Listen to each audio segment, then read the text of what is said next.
Hey everybody, welcome to Limitless Radiocast, episode 37. As always, sit back, relax, and enjoy the show. We'd like to thank True Tubes Tattoo Supply for sponsoring this show.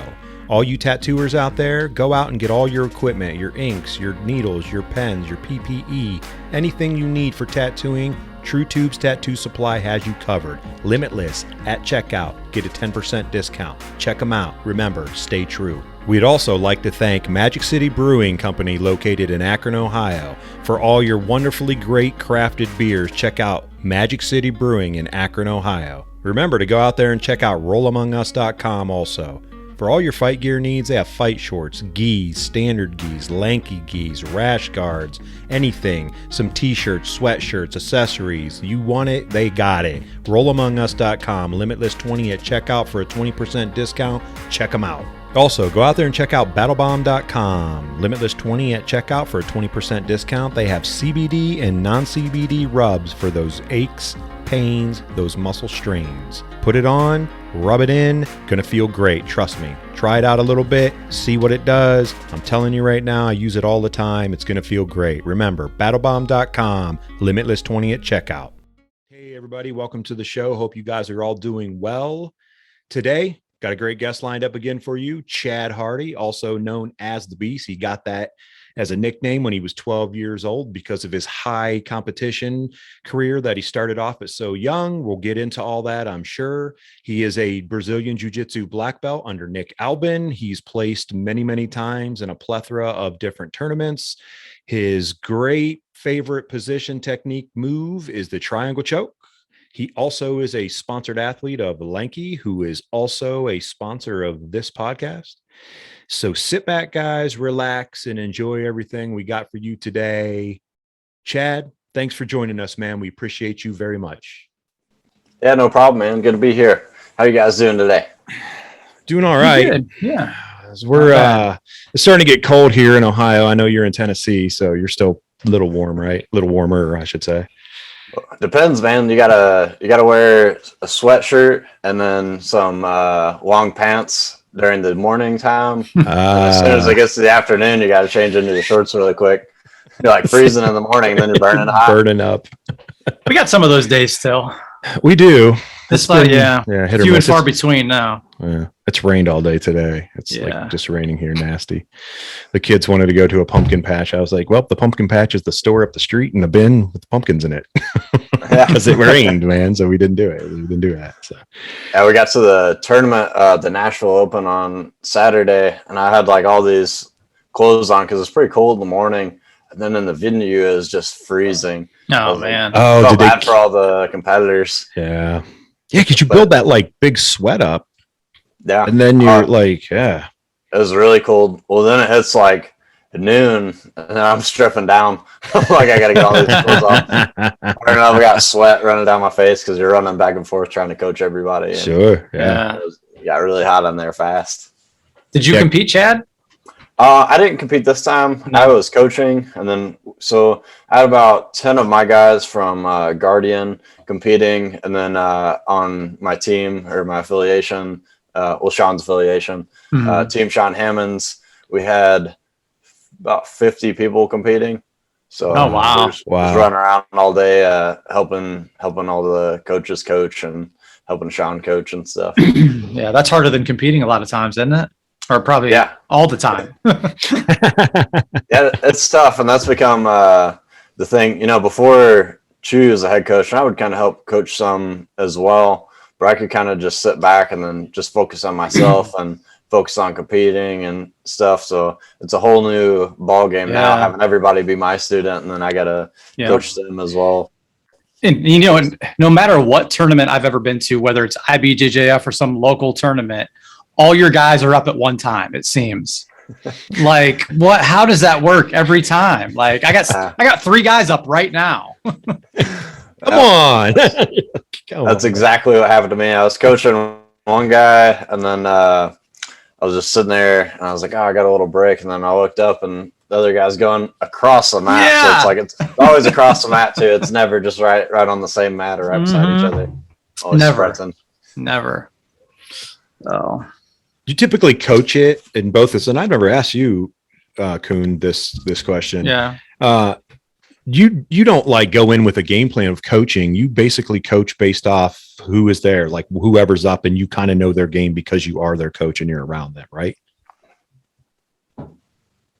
Hey, yeah, for me, for sure. Yeah. I almost said Chad, go ahead. And then I was like, that's not going to work. I was waiting to see which Chad you were talking to. I was like, that's my fault, guys. We'll go with you first, Chad. Yeah. All right.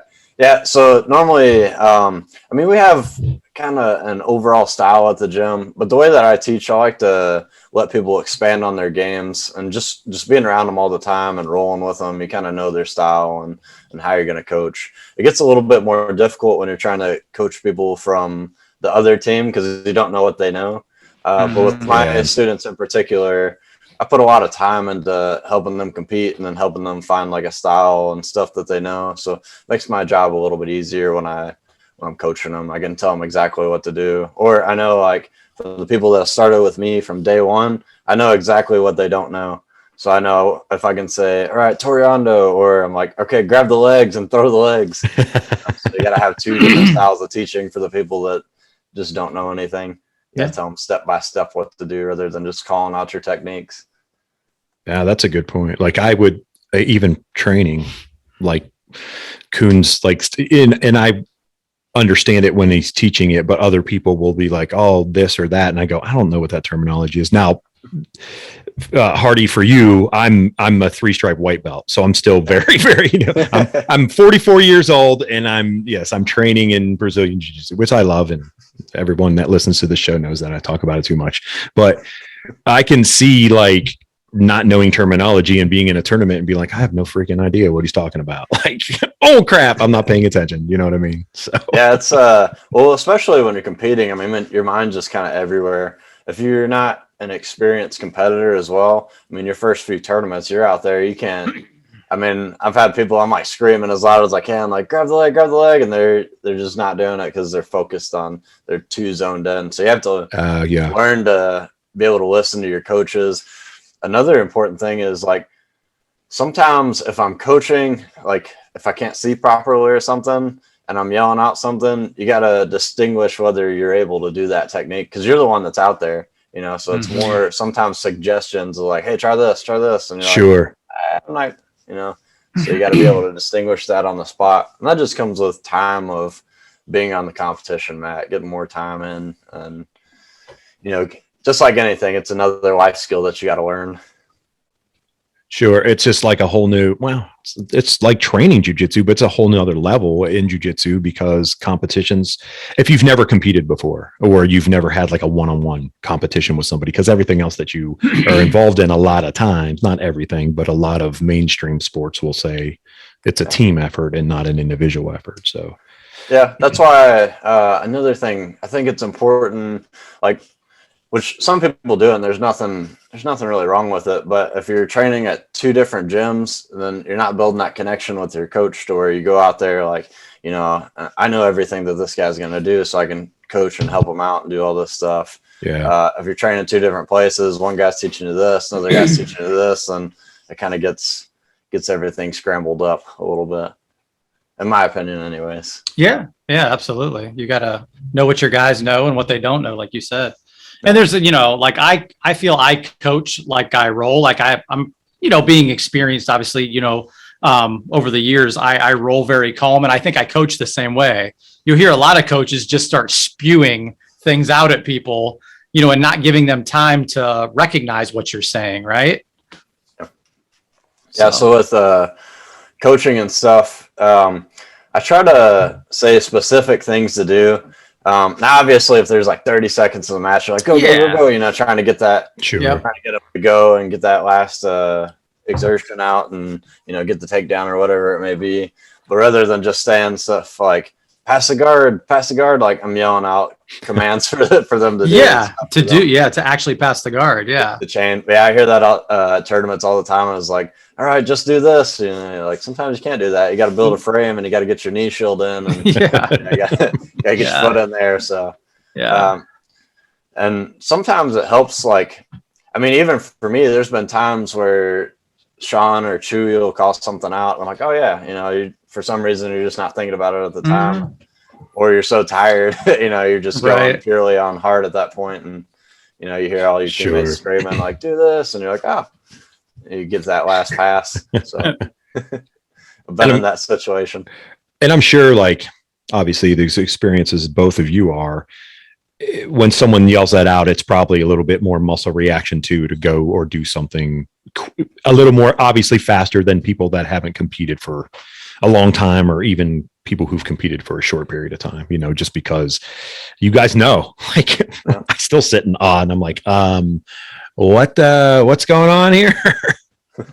Yeah, it's a big part in trusting your coaches and everything.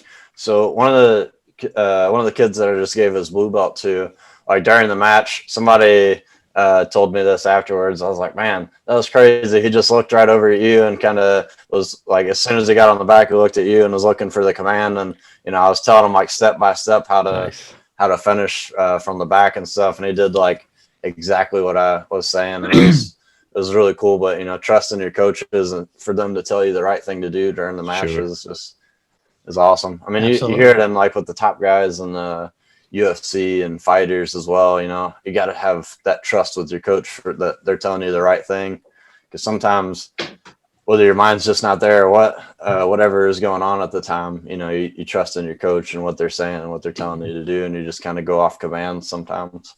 Yeah. I used to have a student, actually Shannon White, that we interviewed last week. When he was a white belt with me, he would actually, if he couldn't see me, he would actually turn his opponent somehow so he could see me. I remember talking about that in the show.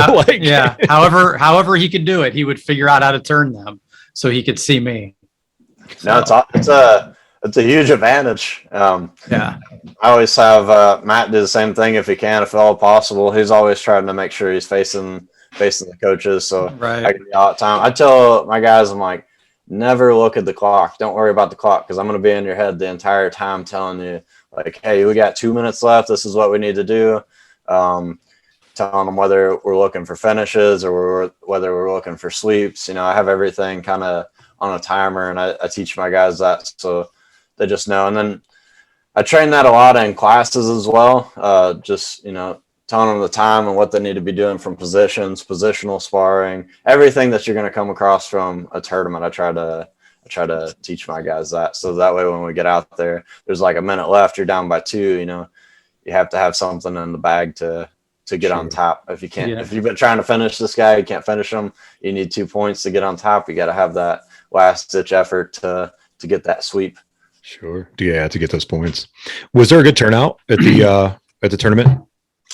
Yeah, it was a great turnout. Nice.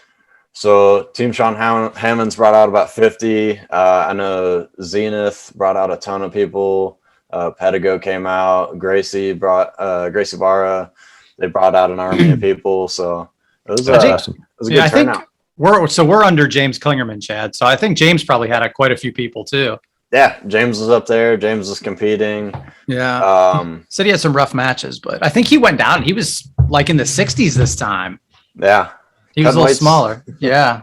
So me and him competed at middleweight. So, and then I think he did lightweight this time. And I think so. I've tried to make that cut back to lightweight, and it just zaps your energy. Yeah. Especially if you're not used to it. Like, I've never cut weight. I've never wrestled or anything. So me cutting weight is a completely different story. Like, I'm exhausted compared to wrestlers that have been doing it their whole life. Yeah. Sure. Unless it's, I don't know. Maybe if you were going to the Worlds, but like local stuff, I just don't see it's worth it. Nah. And I didn't wrestle either. And I'm, my very first tournament, obviously 17 years ago, was a Naga in Columbus. And at the time I was walking around at probably 145 pounds. I'm about 150 now. And my coach had me cut 10 pounds to get to the next class down. It was miserable. And neither of us knew how to do it. I was just like drinking water and not eating anything. I was gonna say that's like the old school way of doing it. Like, hey, you can eat in a week. Here's your apple slice.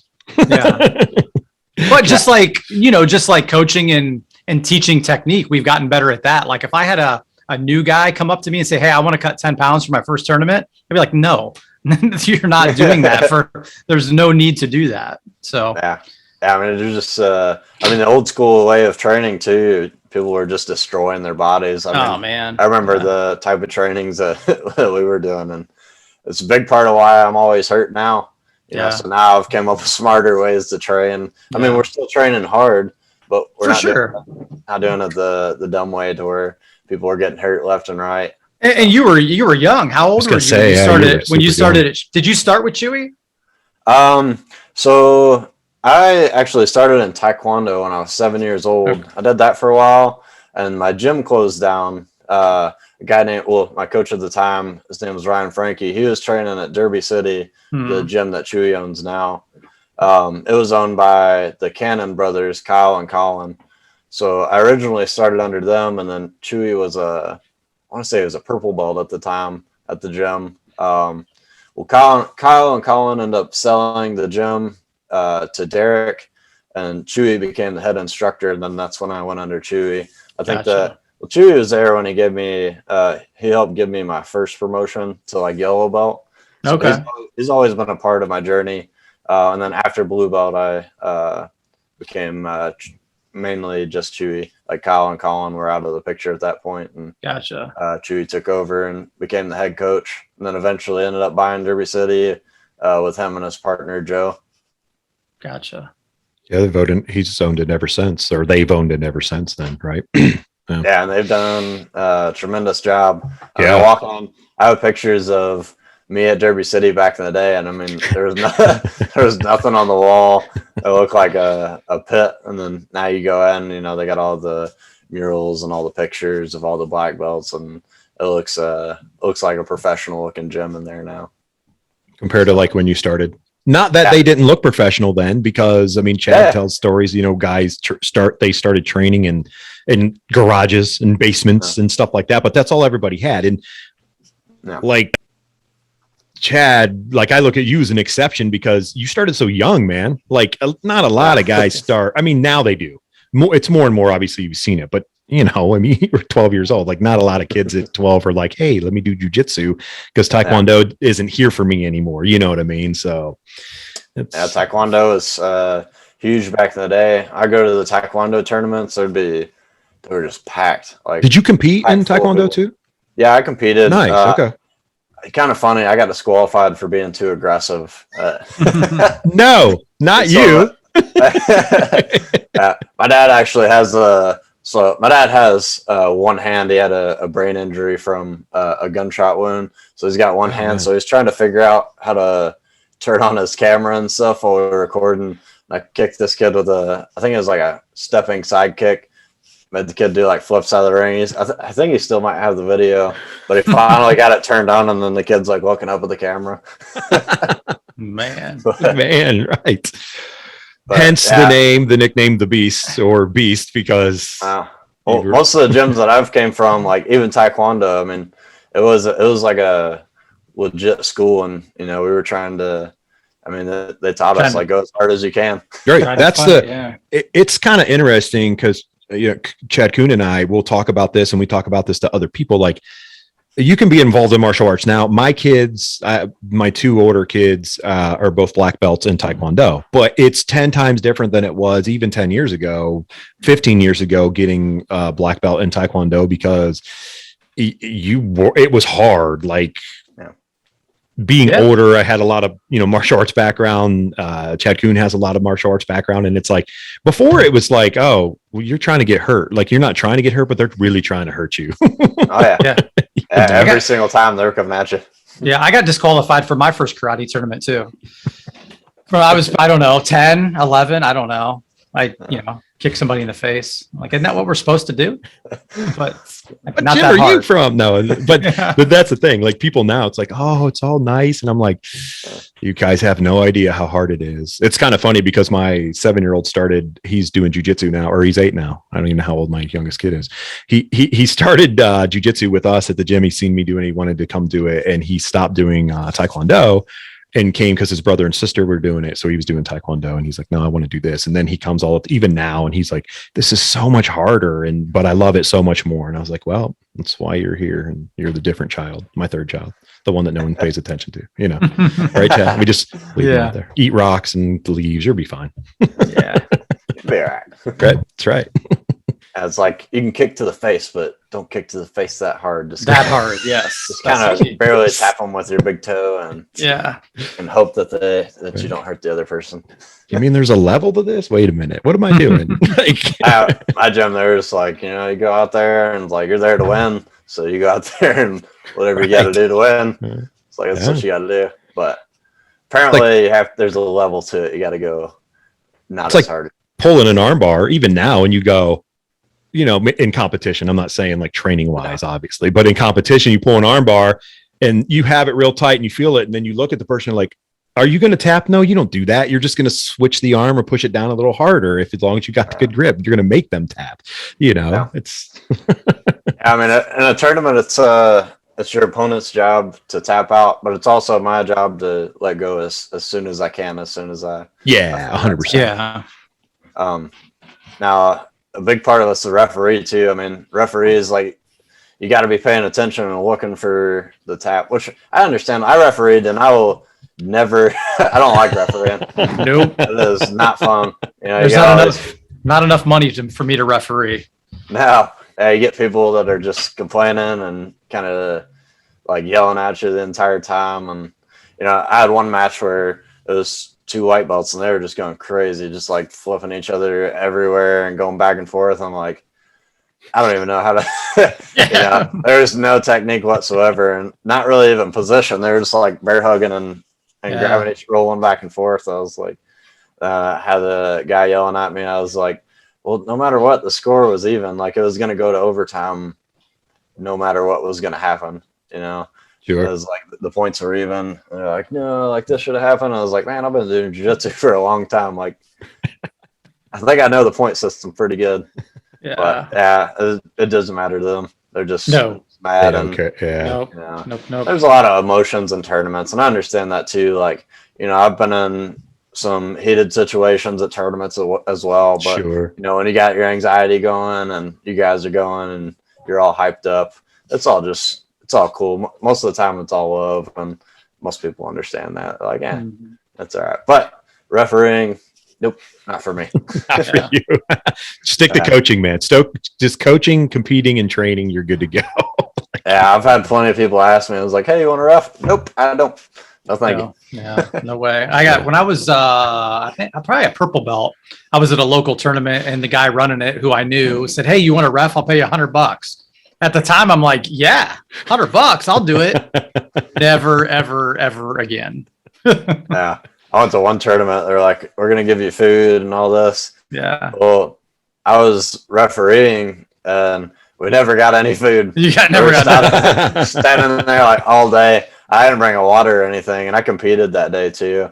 I didn't bring any water. Just, I don't know. It was just one of those mornings. I woke up, drove 3 hours, did that, refed all day. And there's all these people like taking breaks and stuff. And I've always been like, I just want to get this done. And like, so I didn't take a break the whole day. And I kept looking over. I was like, man, I'm not helping them out when their matches get done. I've been out here busting my butt for a while. Yeah. So. I will concur in terms of like reffing too. So I umpired for years and I got paid for it, but I eventually was like, this is terrible. Cause you get yelled at coaches. I threw coach out one time. But you were umpiring for kids too, right? And I was umpiring for kids, which was worse because, it was, young kids. And then you had parents that would yell and then that's a strike. It's like, no, it's like, I'm right here behind the plate. It's like a completely 2 feet outside. I almost hit the kid. Did you see the kid duck? Like, like what's wrong? Kids tournaments. Man, for a while, I did not like going to tournaments because I was like, you always hear at like the kids tournaments, there'll be like 2 8-year-olds going, and you hear like one of the parents like break his arm. And I'm like, really? Wow. Really? Like you want him to break an 8-year-old's arm? Like, wow. What kind of person are you? Yeah. Like, oh, man. You put your kid in jiu-jitsu for all the wrong reasons. I'm not saying you can't compete at a high level. Obviously, we know a ton of people that do it, and they do it very humbly and very well. They're not, like break his arm. Like a teammate doesn't say that, like, but a parent will. How parents are. Parents. I've heard coaches. I've almost gotten to like a fight with a few coaches because they've said that. And I'm like, really? Like, you're telling kids to break other kids' arms? Like, I know it's competition and we're all in competition, but like, come on, yelling to break another kid's arm. Like, this kid's 8 years old. You want him to break his arm? Like, there's a level to that, It's like, and what are you teaching that kid, man? Like when that kid in 10 more years, depending on who he's around, like, is that his outlook every time he's on the mat or every time he does something? It's like, that's not good. Hopefully those kids always get better coaches under them. And then, a little different. Just my opinion, everybody out there. Yeah. I mean, like I said at the beginning of the podcast, coaching is everything. I mean, you could have some guy that's just athletically gifted and he goes to the wrong gym, gets the wrong coach, then he's never going to succeed. But you bring that same guy that's athletically gifted to a gym that with a coach that knows what they're doing, like that guy's going to go really far. 100%. Yeah. Got to make sure you connect with your coaches and like sure you said, what they're doing. You build that trust. And it becomes a loyal partnership, and you trust in each other. You trust in your student as your student should fully trust in their coach, like doing that kind of stuff. And that's in anything in life. Heck, if you have good people at your table and, surround yourself with good people. If they're not, it's like, sorry, you don't have a seat here or you can't be my coach.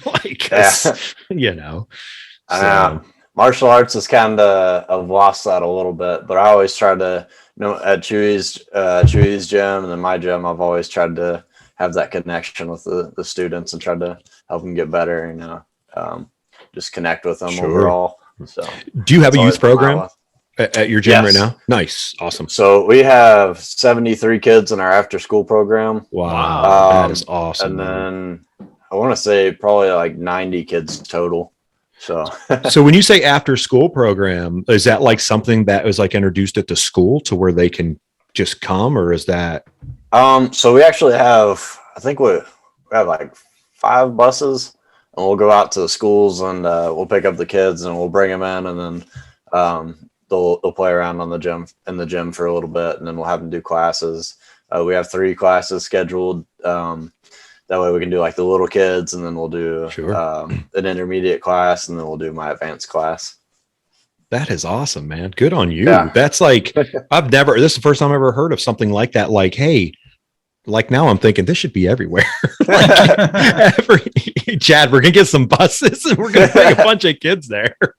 Yeah, I love it, man. It's just, like the other day, one of the parents sent me a picture of their kid at school, and it had no liabilities on his T-shirt. I wrote in no liabilities for his Halloween costume.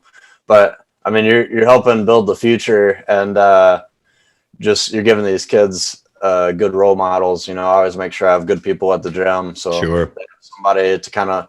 Because when I was coming up, I had good role models. I had a lot of police officers, a lot of lawyers, a lot of like Chewy, a lot of good people at the gym. So I was like, I wanted to recreate that. So we have a really good thing going, and the parents love it, and we're continuing. Now we have like 14 kids on our waiting list, and nice people are just pumped to get in, because I put 110% into anything that I do. So I want the kids to grow up having the best possible experience. I want them to stick with me and grow up, become a competitor later on in life. And even if they don't compete, like at least they had something positive in their life.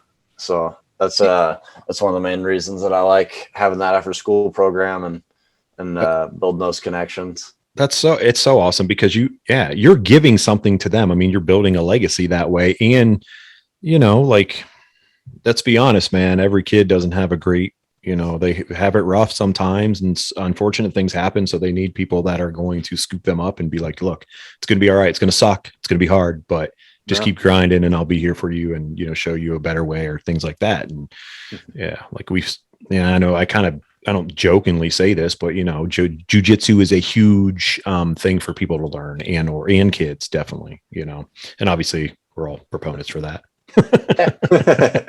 Yeah, I let every one of my students know. I'm like, man, if you ever need anything, off the mat, I was like, make sure you give me a call. There was a situation at Chewy's gym where a guy was going through some stuff, and unfortunate things happen. And ever since that, it changed mine and Chewy's outlook on everything. And we've always been like, like I try to let my people know all the time, like anytime we go on a trip or something, I'm like, if you guys need anything, like don't hesitate to call. I was like, I don't care if you're 3 hours away, I'll drive up there and we'll figure out what's going on. So yeah, that's big. That's big. I talk a lot about atmosphere, right? The atmosphere you create at your gym. And I want people to feel that before they even try a jiu-jitsu class. I want them to this is a cool place to hang out with cool people and chill people. And it's a great environment. And then, oh, you know what? They're good at jiu-jitsu too. So, that's my big thing. I want you to feel, because, Chad, you've been around, there's gyms you go into that you get a bad vibe. Oh, yeah. Right. Or if you've cross-trained, like, oh man, I'm going to fight today. Or, and there's the line you draw is like, we can roll hard and have a good time, or we can fight, there's a fine line there. So. Yeah. It's funny. When I first came to Guardian, there was a purple belt at the time. I came up there and it was like just headbutting me, and like, you could tell when somebody's trying to hurt you, their face. Oh, yeah.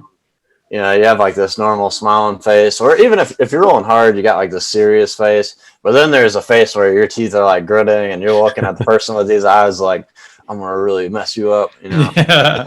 I got that. And this guy's grabbing me and headbutting me in the nose and doing all this stuff. This was right when I first moved down to live with my wife, Leslie. I first moved to Tennessee. She was like, all right, come up here and train. So I went in there. First roll, I was so mad that I went home that night, and I was pissed. Like, that was the most pissed off I've been in a long time. And I was just sitting there like, man, I don't want to go back there. Sure. Yeah.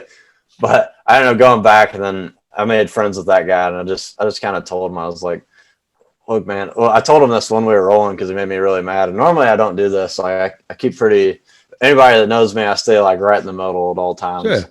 I try not to go too above. But I got on top of him. I was like, man, you want to roll like we're in a tournament? Like, I'm going to really hurt you. And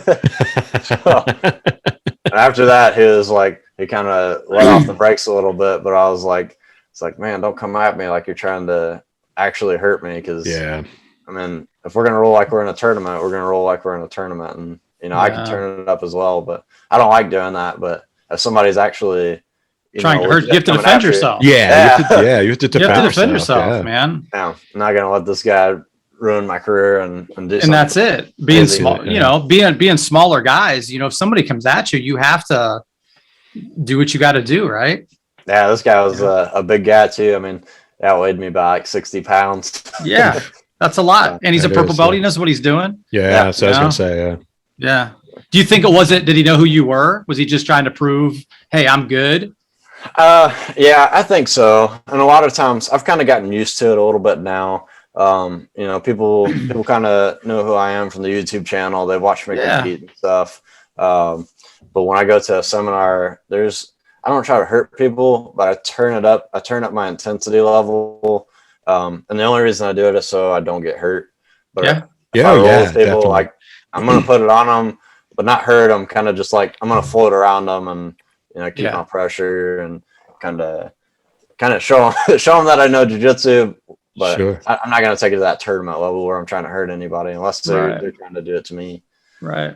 And plus, when you're doing seminars like that, you're rolling with not people people come up like, hey, you want to roll? And it's like, sure. But then you have to be... they go crazy. Right. You have to be like aware of what you're doing. Like, I've had so many people. When I first started doing seminars, I was like, man, these people were coming at me like I stole their lunch money or something. You're like, what's going on? I just had the mindset. I'm like, okay, it's pretty much like a tournament roll. And I go in here, like, these guys are going to come in, they're going to try to beat me. And, I gotta roll hard. So be ready. Out with that mindset now. Because be ready. People just want to test themselves, and there's nothing wrong with that. And I tell them, like, at the beginning of the seminar, most of the time when I do a seminar, I'm like, look, when we roll, I was like, if you want to go hard, that's fine with me. Like, we can go hard, but just let them know, like, right off the start, because I plan on it anyways nowadays. Like, go hard, you want to come at me, like, it's just you're set for it. But you got, I mean, and Kuhn, you've said this before too, like you dictate it, but then you kind of know, you're like, well, you guys know, like, grips instantaneously kind of like what they're doing, and you go, oh, all right, we gotta kick this up a little bit. Like, grabs you in their fists or clench as hard as they possibly can. You're like, okay, this is gonna be I gotta go a little bit harder on this guy. Some white knuckling there. Oh, okay. Like,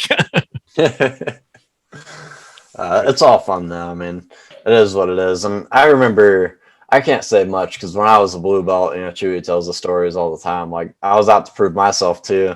I was like, I want to see how good this guy really is, or I want to see, how good I'm doing and where I'm at. So I would go, like, pretty hard with them too. And even when I was a brown belt, like, Bernardo Freya came in to the gym, and I was like, you know what? I'm going to go pretty hard with him. And me and him had a good little roll. So nice. It is what it is. I mean, most people that do seminars, you got to expect that people are going to come at you. So, side question: did he smile the whole time? Me? Did Bernardo? Did Bernardo smile the whole time? Yeah. Yeah, Bernardo's awesome, man. Yeah, he's that's what we joke, like, and it's, we've talked to some of his guys that have been in, in his gym and stuff that train under him and whatnot. And that's always been, like, we always ask that kind of thing. It's like, not fake. It's how he is. Not fake. Like, that's who he is. He smiles all the time. I love that guy.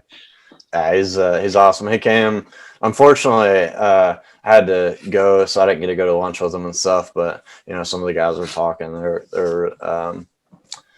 They loved him as well. So, nice. But I got to hang out with him at the seminar, and me and him got to roll a little bit. He showed some of his techniques. So he's a good dude. I'd like to go train with him again sometime. Nice, yeah. That's I love people like that. Just good, genuine people that mean well for everybody. That's what we need, more people like that in the community. Yeah. It goes back to what you've said, Hardy, the whole time, man. It's like, this is a great athletic sport, and a lot of people can do it, and yes, it's not for everybody, but we need great people to be in the sport in order to take it to not the next level, to keep taking it, to keep growing it, you know what I mean? Because eventually, if people are crappy and fighting or whatever, it's just going to keep, people are going to be like, I don't want to do that, I don't want to be involved with that, so yeah, exactly. Especially like getting I mean, I have a ton of families, and I know other gyms have a ton of families that train as well. If you're in a toxic place, like, those people aren't going to stick around very long. Sure. Or they start seeing all the hate in jiu-jitsu and stuff. They're like, oh, you know what? Maybe I'll go try taekwondo or right. Next thing you know, you're like, wait, something else. I mean, me personally, which I don't care about tournaments. I don't care about any of this stuff. I care about you being a decent human being. So I'm not going to promote you unless you have the right attitude. Just the way I am. I mean, you could be stuck at a belt forever if you don't change your attitude, because eventually those people are going to be leaders at the gym. So if I have a brown belt who's just a complete asshole, then people are going to come into my gym and they're going to think that's the way it is. So I don't want people like that around. So I try to cut those people out really quick and just keep positive people in the gym, because those are the people that my kids are looking up to. New people are looking up to. So gotta have from the top, it's got to be good. So 100%. Try to keep my gym like that. Yep, I say that every promotion. You will not get a belt from me if you're not a good person. Nope. So, and that's any belt. I don't care. It's not like we start. I think certain people have certain attitudes, and they come in, and you either change and grow how we are, or maybe we're not a fit for you, and you go somewhere else. And that's okay.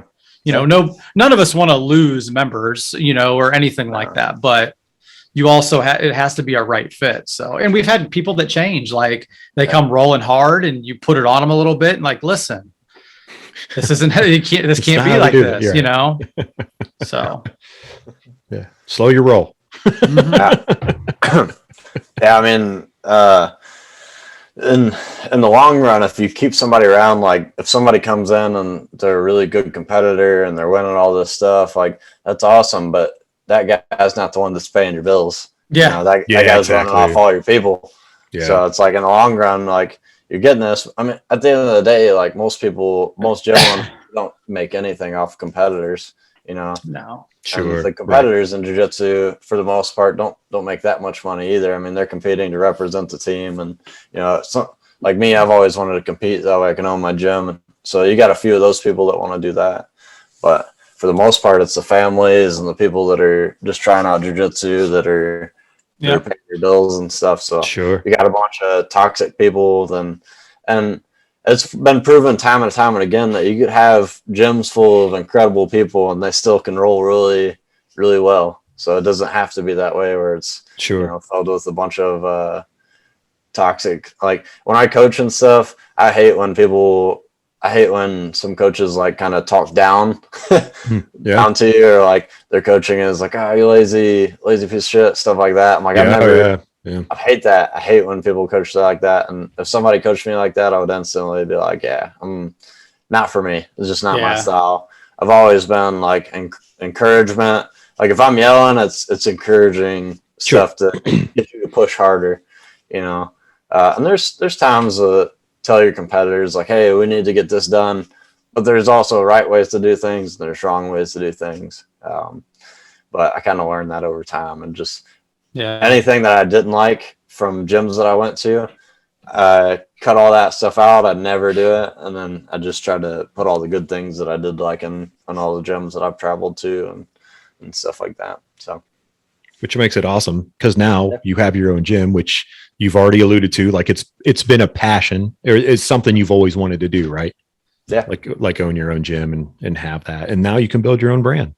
And you already have those tools. Like you basically take things and put them in a basket as you go. And then you're like, hey, here's my basket of stuff that I'm going to teach everyone that I have the honor and privilege of teaching, Brazilian jiu-jitsu so that's really cool, man. That's a really cool thing. Cause I like when Kuhn yells at me, it's not, and I've never taken it wrong. It's always been like, oh, it's only because I need to be better, or I need to do this because I'm in a bad spot. This is, if I keep doing this isn't going to be good, and I take that from, speaking with you right now, that's how you're doing it, Chad. I mean, everybody should do that. And the problem is some people, like you get this sense of loyalty to people, but you get the wrong loyalty. It could put you in bad spots. So you want to make sure you have a good coach and someone that's pushing you. And sure, if you've never experienced a good atmosphere too, like some people just join a gym and they think that that's how it is. It's not like that everywhere. So I'll always preach for everybody to be encouraging, no putting other teammates down, stuff like that. And that's why we built a strong community. And most of the time I got a ton of people competing, and they're all out there supporting each other. So got something good going on, and it's been awesome. It's been my dream forever. So finally coming together. Man. Got my website going now for my online academy, and then just got the gym, then just got a house. So all major things like in 1 year. That's awesome though, man. Good for you, dude. That's good on you for sure, man. Cause you're making things happen. You're building everything. You've built everything. And now you're making those dreams come true by doing the right thing, pushing yourself forward, grinding and doing, the right thing. So that's awesome, man. Very cool. I wanted to ask you, gi, no gi. Man, I grew up where we did both. Like, so I never favored one more than the other. Is like, one day we do gi, next day is no gi. Nice. So we always train both, and we were always taught to compete in both, so I never preferred one over the other. Okay. Yeah. I'm always curious, obviously, from high competitors and people that have been around the community for a very long time. I'm always like, now, because everyone's like, oh, well, gi, obviously no gi is super popular. I mean, if you look at what the ADCC trials, they have 800 plus people that are registered to trial out, you know what I mean? Like to get through trials, which is insane amount considering it hasn't been a tournament there for a while, but I was just curious. Yeah, so I have rolling with me gi and no gi is almost not completely different, but I have like different styles and gi and no gi, and I mix things up a little bit more. So they're both just fun to me. Like I like playing with the lapel stuff and collar sleeve and stuff like that, but I also really like leg locks and some of the stuff that you can do in no gi as well. But I have two completely different styles, gi and no gi, besides my triangle game.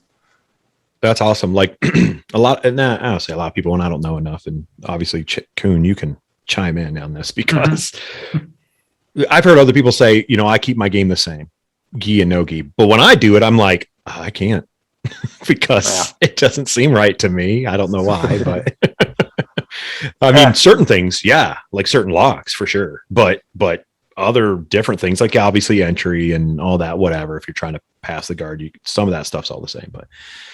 So other things, I'm like, no, this worked way better in a gi because I got something to grab a hold of. Slow them down a little bit. Right, slow them down a little bit. And maybe it's because I'm older. So, well, I do the scissor sweep is still. I mean, I had scissor sweep on some pretty high level people in the gi. No gi, I would never do a scissor sweep. Like I just can't hit it in no gi, but in the gi, I land it all the time. So I'd switch my game up. And then also, if you're not adapting and evolving and learning some of these like worm guard, squid guard, like stuff like that, then you're going to get passed up because eventually somebody's going to do that to you. Sure, if you don't have the knowledge of being in the position, you're just going to go out there and be like, well, what do I do? And then you end up losing a match because you're like, you're too stubborn to practice something new. Something new, yeah. It's the craziest thing. People would rather just lose matches and just take a little bit of time and learn these new positions. Yeah. So it's got to be too like an extension of something. And I could be completely wrong here.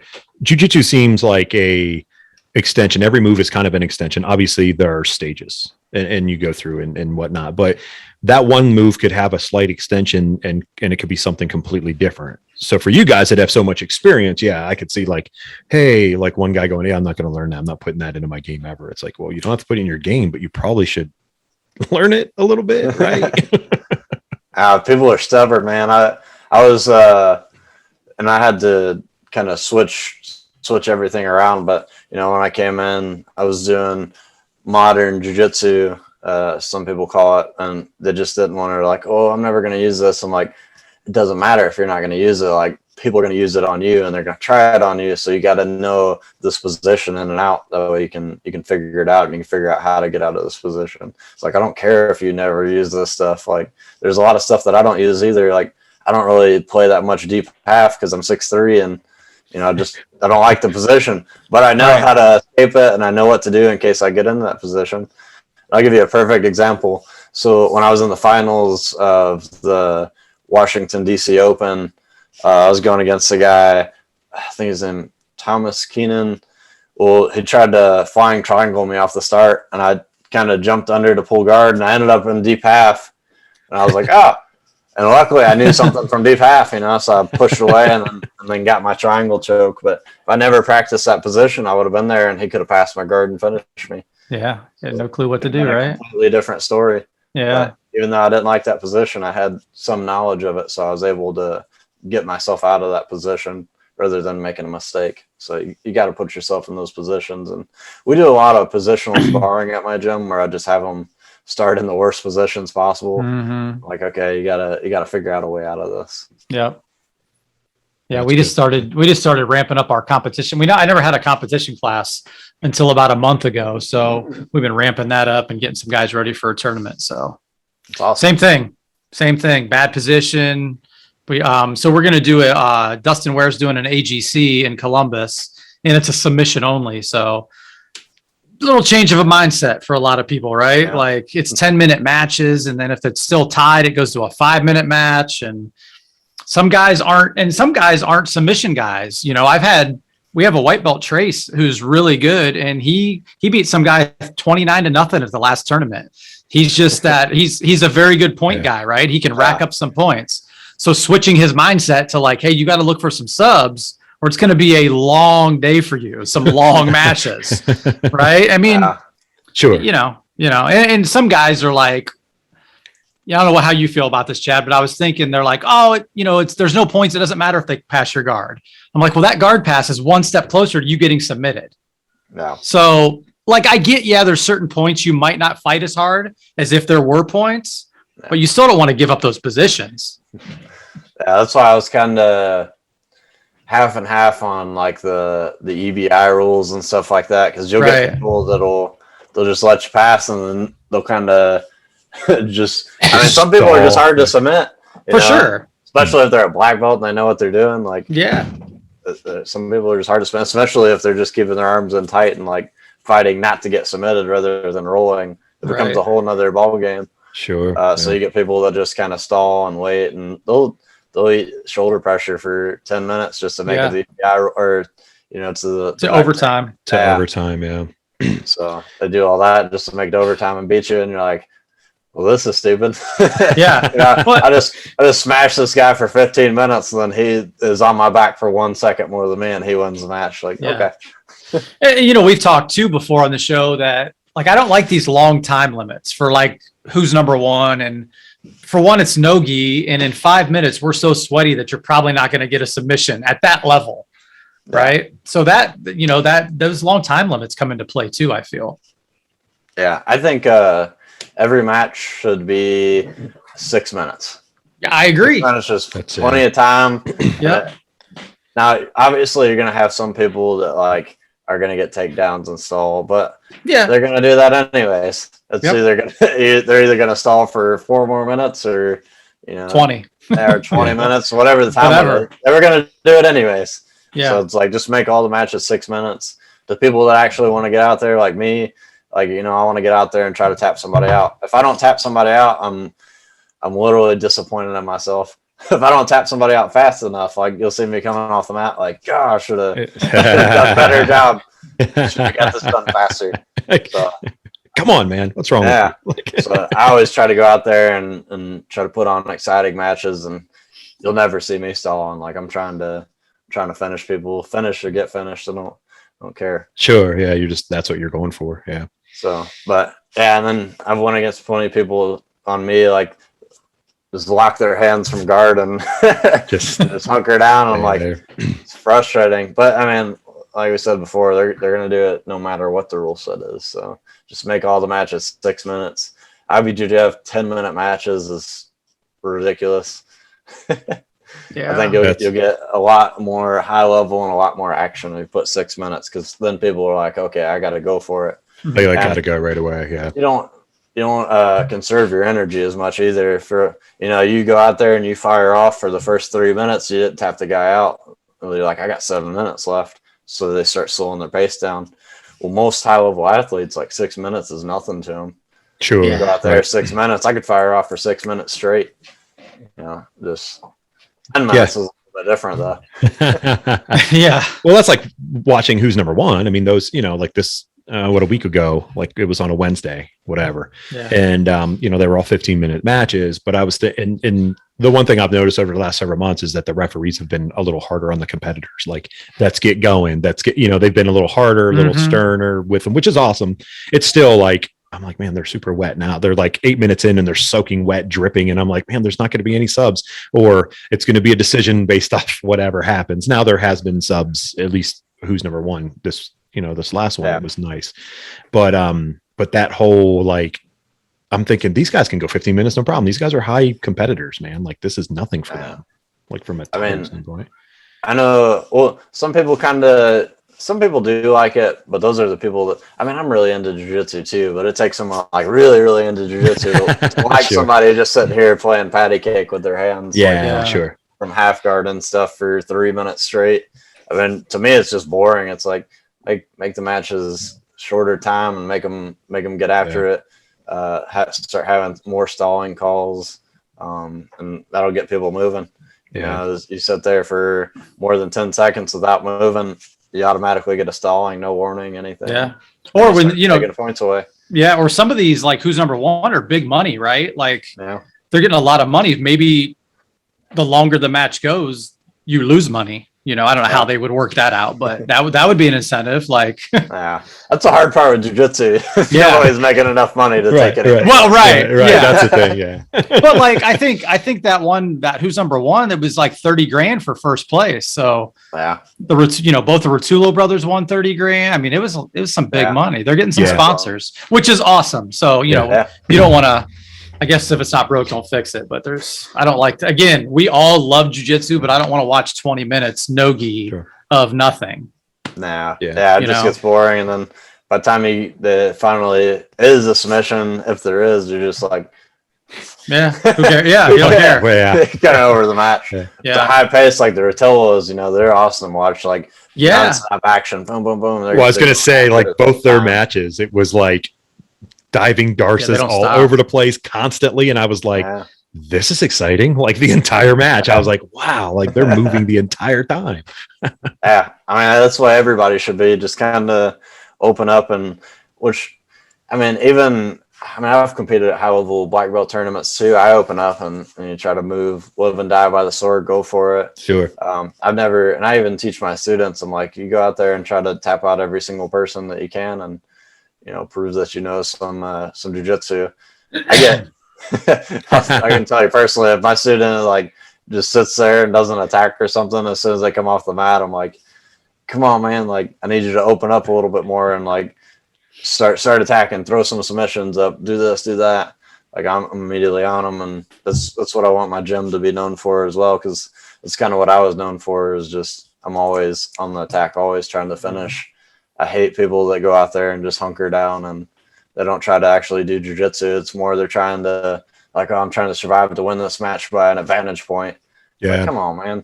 Yeah. It doesn't prove who's better at jiu-jitsu. It proves that you're better at staying Hanging out. position and not moving and hanging Yeah. out. Right. Hanging out. man. Like we're there to prove who's the best at jiu-jitsu, then let's actually prove who's the best at jiu-jitsu. Let's not go out there and just hold somebody's gi and hold them as tight as you can.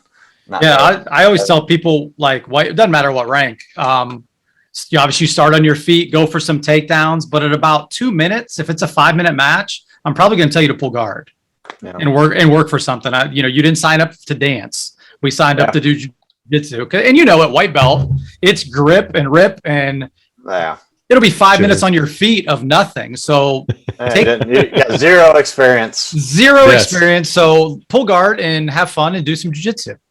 Yeah, some people advise against that, but that's the same way I am as well. It's like, what do you just want to stand there and walk back and forth and then lose by a referee's decision, or you want to try, you want to go out there, get some experience, learn what you did wrong, and have that video. What do you think of this, Chad? I've thought of this a couple times. So I'm a guard puller. I'm fine. Guard pullers, butt scooters kind of get that bad rap, right? But if you can't pass my guard, you'll jump on a foot lock, and that's okay. Yeah. What's the difference? Right? Yeah. What's the difference? Well, the only people that get mad guard pullers are the people that can't pass your guard. Pass guard, right? Exactly. And then that's why they're jumping on your feet trying to foot lock you. So for me, it's like I grew up always doing wrestling class. I never did it at school or anything, but I always did wrestling classes. My wrestling coach was a really good wrestler. I went to wrestling camps. Some people think that I don't have takedowns because I pull guard. Like, one of my other instructors and a few of the guys at the gym were judo black belts, so they've showed me judo. So my whole life, like, I've done takedowns and stuff. But when I can submit somebody in 30 seconds, it's like, why would I stand and waste my energy? Waste your energy, right? Pull guard and triangle this person. Right. So I learned that at an early age. It was like, okay, I could sit here and waste all my energy when I have 10 matches, or I could hurry up and finish this guy really quick from guard, and then I'm good to go. Right. Now, if I got to stand up like 80cc and you got to stand up and wrestle, I'm fine with that too. But the other thing is, most people in my division they're not going to stand with you anyways. They're going to try to pull guard, so I might as well be first. Yep. So now if I had somebody like we agreed, like, okay, we're going to do takedowns, I'm like, hey, I'm fine with that. Yeah. I'll stand and do takedowns with anybody in the world. To just they got to have that agreement that we're not going to pull guard. What is it with a triangle? Like, so Chad Kuhn, I know you love the triangle. You're very good at it, obviously. And Hardy, I know that's one of your favorite moves. What is the affliction with the triangle? Like, is it because you guys are? It's how we're That's built. what I was going to ask. Like, is it because you guys are tall and lanky? Definitely helps. Yeah, I'm tall. I'm just not lanky anymore. I mean, I'm not huge, but I'm 220, so I'm 6'1", but I'm not lanky like I used to be, like 20 years ago. Man, I would really like. I love all submissions, but for some reason the triangle, I see openings from everywhere for a triangle. Even if I'm not trying to hit triangles, I'm like, in my head, I'm like, oh, well, I could just hit a triangle from this position, So I just see them open from everywhere, no matter where I'm at. I was always just kind of looking for them, especially from bottom, because a lot of people will position their hands wrong, and some people even give up a triangle. I noticed that, like, the people still do it to this day, but back in the day, it was a big thing to put your hand behind to bait the triangle. Oh yeah. Like, thank you. Yeah, absolutely. Finishing every time when people do that. So I just got really good at doing that. And then, obviously being a kid and throwing up triangles, you got to get good at preventing people from smashing you.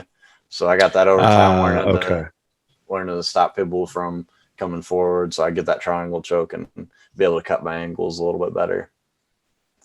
But being lanky and long like we are too, I think we can shoot our legs through spots where a lot of people can't too. So that definitely helps. I got really good hip flexibility, so my hips can like go in really tight, and then I can shoot up the triangles from different angles. So it's just an easy submission for me. I came up with like a little. It's been around. Everybody's done everything in jiu-jitsu, but I kind of specialize in this little trap system that I do from guard, and just worked out for me. And I started heading at tournaments, and if something's not broke, If it's not broke, don't worry about fixing it. Just keep grinding. Don't worry about fixing it. Yeah. So I still struggle with the triangle. I'll get good at it someday. I randomly I learned the triangle, and then I hit it in a tournament like that weekend, and I was like, oh man, that was really easy to hit. So I just stuck with it, and next thing I know, I was triangling everybody at tournaments. I was like, wow, it's almost like people are just giving them to me. So triangles from everywhere. Stuck with it. Yeah. Did you make an instructional DVD with triangles from everywhere? Triangle the world. Triangle the world. That's right. That's you did. Is that on BJJ Fanatics, or is it on your? No, I do everything on my own. On your own. Okay, I thought you did. So I have my own website. It's Chad Hardy Jiu-Jitsu at mykajabi.com. I just switched it over. It was chadthebeasthardy.com. But recently I switched and started doing everything myself. So I moved to a new server. That way I could update everything. Nice. Not update. Yeah. Well, update everything, add more videos, stuff like that. Yeah. So, more space. Very cool. More space to put more content on, man. Yeah. So I got a ton of stuff on there, and I do a online membership, and then as well as selling DVDs on my own. Awesome. Just the path that I wanted to take and kind of stay independent.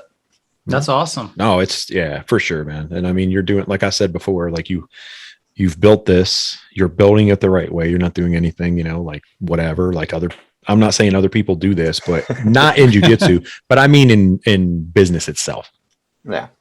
Some people cut corners, do stupid stuff in business in general, but you're doing it the right way, Chad. So keep doing it, brother. That. Yeah. Keep doing it, man. Keep doing you. Keep grinding that way, man. That's just the best way to do it. When are you going to compete again? So I'm planning on next year. So I had a little bit of a neck injury that I was going through. So I've been in physical therapy, trying to work through this. It was like 3 months where I couldn't turn my head. So now I can turn my head again. I can move around. I still have, probably when you guys watch the video and stuff, you'll see me constantly like moving my shoulder. So I got my shoulder and neck scrape today. The grappling tool thing. Yes. I was like, dang it. We talk about this at the gym all the time. We have a physical therapist at the gym, great guy. And he talks about and I've had that done to my elbows before I even started jiu-jitsu. So yeah, I got that done, and I feel like a truck hit me right now. Ready for bed, man. Yeah. It's been helping out a lot though. So they do that, and then the traction techniques. I mean, there was 3 months where I'd go in the gym and I mean, you almost get depressed because you can't do anything. Yeah. You know, I could barely get out of bed and stuff like that. So I was getting pretty down. And then I tried the chiropractor, and the chiropractor made it worse. It was like, wow. It made me feel like I had the flu. I would be teaching one of my classes, and I would go up to Matt, the other owner or guardian, my buddy. And I was like, hey man, like I gotta go lay down on the back. Like I feel like I'm gonna pass out. Oh man, dude. There's so much pain and pressure in my neck. So I just go down and I have to lay down for like 30 minutes before I could, and then trying to get off the floor. Man, it's worse. Like, man, I'm only 26. Right. You know, so I tried everything. I tried massage, tried all this stuff, and then finally, it's kind of funny. Like right when I had hurt my neck and everything, a guy signed up to the gym, and he's like, yeah, I specialize in helping out with neck injuries and stuff like that. And I was like, you don't say. Welcome. Come on in. So I don't know. It was a weird coincidence that he just showed up, and you know, me and him became really good buddies, and he helped me. You know, when you're with somebody all the time, they're helping you get better. You guys are just talking and stuff. So we became really good friends, and he's helped me out a lot to be able to build strength back up, get stronger, and then be able to move my head again. So I'm just trying to make sure I'm out of the woods first before I hop back out. Good. Yeah, I was gonna say, man, as soon as you mentioned neck, like neck's nothing to play around with, man. It's could be really bad. Koon, what were you gonna say? I was just gonna say that stuff doesn't happen by accident. You know, you put good karma out there, good things happen to you. You know, Terry says it all the time, man. I believe it. Yeah. Just this goes back, Hardy, to what you were saying, man. Like being a good person.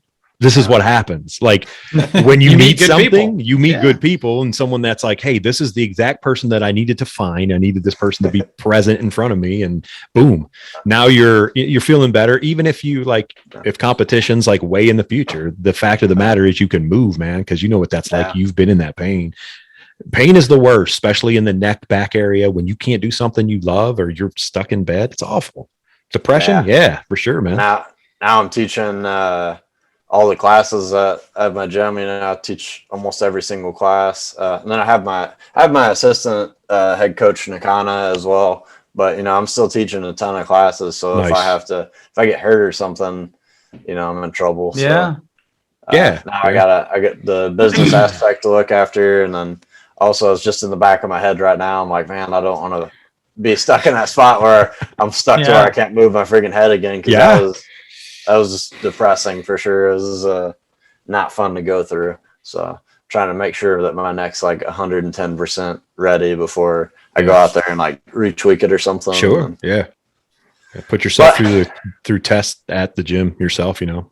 And then I'll be back to it. I mean, I love competing and hopping out there, and you're young too, man. I mean, you're young, so you have a little better healing than maybe some older guys that are like, Koon's always like, dude, just train smart. There was a small window where I was like a little bit too hard, a little bit this and a little bit that. And I started getting a little bit of tweaks, like some knees and back and just doing stuff not correct. So now I really take my time. Like even when he teaches a move and it's like train, hey, we're going to go through this and train, you know, repetitive, do it. And I'm like, whoever my training partner is, I'm like, I'm going slow, like, cause I need to get this right before I just jump right in. We'll get some percentage and resistance as we go, but I'm not rolling on my neck and jacking my neck up and all that stuff. And as Koon always says, you have kids, man, you want to go home and pick your kids up or hug your kids. You don't want to be hurting. So you have that future for you, Hardy. So you don't want that, man. No, not at all. Yeah, I've had to, because I mean, before I was training 5 days a week, morning and night. So it puts a toll on your body when you're training that much. So I've cut back on my training a little bit, and I'm still like when I'm in there, I'm training hard, but I train. Trying to think of a way to put this. Like I'll have certain days where I go as hard as I can, and then I'll have my rest days now compared to before. I would never have a rest day. Yeah. It was like every single day I'm trying to be the best in the world. I got to grind and put my body through the ringer. Well, now it's taking a toll on me, and it's kind of broke my body down a little bit. So I'm like, you're training more smarter, more efficiently. Yeah, definitely more efficiently. And it's just like we talked about earlier. It's, you grew up training like that. So Well, that's what I mean. Like it's ingrained in you. Like that's what you know. And you were trained that way and you kind of go in that direction, Yeah. So. Yeah. And I just, for me, it's like I said, I'm 110% into everything. So I feel like if I'm not rolling with my students, I feel like they're not, or getting like the most improvement that they could have got that day. So sure. when I teach every class, I'm like, oh, I got to roll every single time to help my students get better. But now I'm like, okay, I got to reel it back a little bit and think about my future and being able to do this for a long period of time rather than I'm 35 and I can't move my head and can't walk and stuff. So, and you want to be able to roll when you're now. When you're 50, 55, 60, you want to be able to roll with students because you'll have that gym will still be going. You're like, hey, I still want to get out here and teach and have opportunities. Obviously, there'll be other people that can teach under you and stuff like that. But still, man, it's like, hey, I still want to get some rolls in, And people will say whatever they want, but at the end of the day, it's your body. And I tell people, it was like before, if I had like a tweak or something. So the reason this neck thing got so bad is I had a tweak and I was like, you know what, I'm gonna roll anyways. I rolled with a big guy and it kind of cracked my neck sideways. And next thing you know, I couldn't move because I rolled when I had that like tweak in my neck. It started out as something really simple, and then went to where I was like, oh, now I can't move my head. So now if I tweak something, I'm like, you know what? So people will try to get me to roll. I'm like, no. They're like, come on, Chad. Like, I'm like, nope. Not doing it, man. I'm good. I was like, I don't feel like being out another 3 months here. And some people are like, oh, you should just push through it and do that. Well, sometimes some things like if you hurt your finger or something like that, you're like sure, your neck or spine or something your like back, that. Your back, like you gotta. I mean, I know from personal experience. I was gonna say, it's like you don't want to do that. You push through that, then you end up in a position like me. You're like, I'm a pretty hard-headed, tough dude too. So it took me a while to learn that, but. Sometimes you learn the hard way. And now I tell my guys, I'm like, if you're freaking neck or back's hurting, like, don't try to overdo it. And it's like, there's always another day. You take a week to heal or 3 days to heal. It's a lot better than 3 months or 4 months or however long it's going to take to heal an injury because you let it rip all the way or, you let your nerve pinch or whatever it was. For sure. 100%, man. Got to focus on recovery in this sport or you won't make it very far. I was going to say you won't have a recovery because you're just going to lay there and never recover. Like everything's going to be done. So that's what I've been looking on at. And then, with the guy coming into the gym and showing me different stretches and stuff that I do and kind of staying on me it comes in. He's like, you been doing your stretches? I'm like, stretch tonight. It's awesome, man. Like until you take stretching seriously, you don't really think that it is. And I was one of those proponents. I played sports my whole life, did martial arts. I never stretched. I was one guy I stretched, but stretched lazily, playing football when I was younger and stuff all through high school. And it was like, whatever, man, like I'm good. And I was fine. I could perform very high level, very good, man. Any sport I did, it was fine. But then when I got older, I got into running. I still lifted weights and stuff. And then it was like, ooh, I'm really hurting. So now it's like constant. Like today I did literally an hour session of just stretching, just laying on the floor doing stuff. My kids will be like, oh, Daddy, you doing a stretching session? I'm like, yes, I am. Cause Daddy won't be able to get up. When so I'm with Chewy, you see him every morning, like he's just waking up and first thing he does in the morning stretch. And I used to look at him like, stretching. I'm like, why do you got to do that? Like, you don't need to stretch. And now I'm like, see why I was doing this every morning. I finally hit that point where I'm waking up and I'm like, I can barely move my shoulder. So I wake up, we'll hit like a little stretch. And then when you're coaching and stuff, I'm sure you can attest to this as well, but you just you're coaching, you're teaching the move, you got to walk around and help everybody. And then you're like, all right, let's roll. And then you hop in cold. End up tweaking something. So now I've been trying to like hit a few, like when I know we're getting ready to roll, I'll take that first round and just warm up a little bit and then I'll hop in the next round. Cause I've learned my lesson on that too. Every time I've ever been hurt, it's because I'm like, all right, I'm gonna hop in here and then go Crack. hard a little bit, Oh. and then Great. And now I'm out. I usually, my first roll of the night is usually premeditated on who I want that first roll to be with. Yeah. Somebody that I know is going to chill. Maybe it's Pete, our other black belt, maybe it's whoever. And I know it's going to be a good warm up, 5-6 minute roll. Yeah, I'm not trying to kill you. Not try to kill you. Yeah. So awesome. Good stuff, man. We kept you for a solid hour, actually more than an hour, I think, man. Why don't you shout out Chad Hardy, not Chad Kuhn. Shout out anything you want, man. Anything you want anyone to be able to get to. We keep it all in the show notes. Everything's in there, links and stuff for people to click on. This show will drop on November 1st. We'll tag you and stuff and all that we do a little sneak peek preview beforehand, like when it's coming out. Nice, man. So yeah, shout it out, brother. All right. Yeah. So first off, Lanky Jiu-Jitsu. Thanks to Lanky for sponsoring me and hooking me up. He's a great guy, so make sure you guys support him. Next off, if you guys want to subscribe to my online academy, it's chadhardyjujitsu.mykajabi.com. And then my YouTube channel, Chad the Beast Hardy. That's it. Nice. And awesome. Your Instagram, they can also find your link to your new site too on your Instagram, right? Yes. Yeah. So I got the new site on my Instagram. If you guys want to check that out, it'll be more than appreciative of it. And there's a lot of videos on there, tons of hours and hours of content that you can watch. So it's kind of more organized than my YouTube channel. So you can kind of type stuff in. It has a search bar. You can look for whatever you were searching for. So you went legit. Yeah. I got the hookup on this time. So the last time I had people not complaining, but they're like, man, could you add like this? Could you add the search bar? Could you give an app? Could you do this? And I was like, well, I don't really, at the old website, I couldn't do it. So I was like, you know what? I'm going to start fresh. I had to rebuild all my members back up, and I'll have the people join. It just takes them a few weeks to get back into it, but I'll get all of them to join back. Now I have a search bar. I got the app.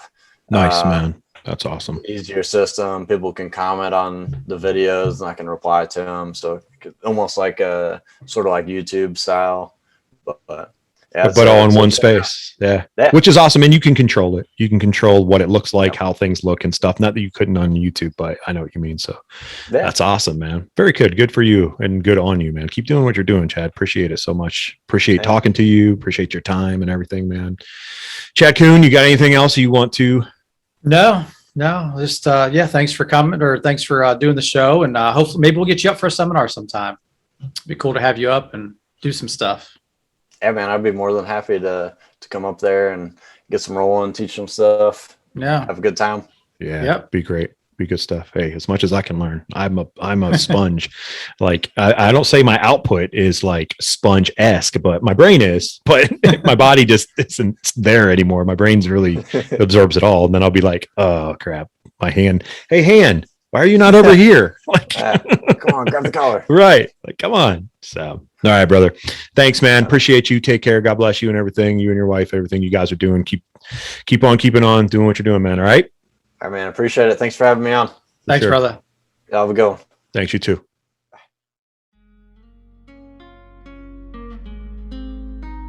Hey everyone, we hope you enjoyed the show today. Remember, go out there and check out all our sponsors. By supporting them, you support the LimitLess Radiocast podcast. It helps us bring you guys content each and every week and keeps us going. Thank you, and we appreciate you for all you do. Limitless Radiocast is brought to you by True Tubes Tattoo Supply. Limitless 10 at checkout for a 10% discount on all your tattoo needs. They have state-of-the-art equipment for everyday needs in the tattooer's life. Check them out. Remember, stay true. Limitless Radiocast is also brought to you by Magic City Brewing Company. Best beer brewed in the hometown of Akron, Ohio. Check them out. Check out RollAmongUs.com. Put in Limitless20 at checkout for a 20% discount on all your fight gear needs. That's gis, lanky gis, rash guards, spats, fight shorts. They have t-shirts and accessories. Check them out. Great place ran by a great guy. Also check out battlebomb.com. Put in Limitless20 at checkout for a 20% discount. You have CBD and non-CBD rub to rub on those aches and pains from hard training, hard work, everyday life. Check them out. Remember, Limitless20 at checkout, battlebomb.com.